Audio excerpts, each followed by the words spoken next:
देखो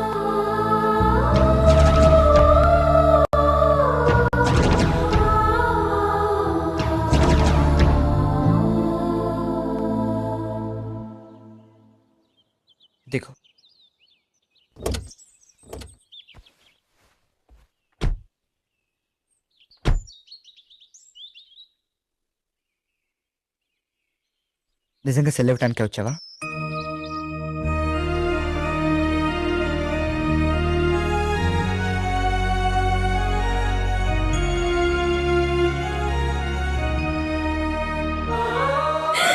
ఏయ్, ఏంటిది చిన్నపిల్ల?